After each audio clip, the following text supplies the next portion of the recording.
Abderrahim Bouhabid m'honorait de son amitié depuis à peu près 35 ans.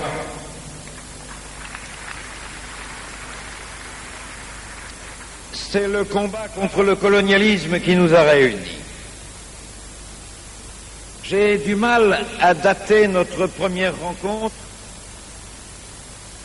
Je me souviens en tout cas que dès que j'ai exercé des responsabilités chez les étudiants socialistes de France, au niveau parisien en 1951, au niveau national en 1953, je me suis attaché, j'ai assez vite réussi, le milieu étudiant y était prêt, à sensibiliser nos camarades au scandale que constituait le maintien d'une politique coloniale par la France.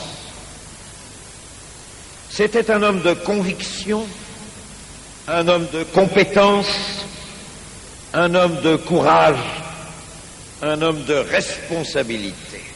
Il avait du grand et beau pays qui est le sien, votre admirable Maroc, une haute idée. Et en effet, le Maroc est le fils d'une histoire noble et courageuse. Un homme de conviction, un homme de compétence, un homme de courage. 2 fois emprisonné dans sa vie, une fois par les Français, une autre par les Marocains. Faut bien faire la symétrie.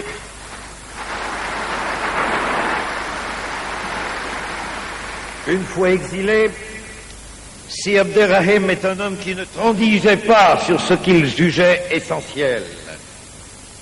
Il n'avait pas peur du risque, et il était bien placé pour le savoir lourd, le risque. Tous ses proches, la totalité des membres de son parti, savaient qu'avec lui, jamais l'honneur ne serait compromis. Jamais les fastes du pouvoir ni les honneurs ne l'ont fait dévier de ce qu'il croyait juste et digne.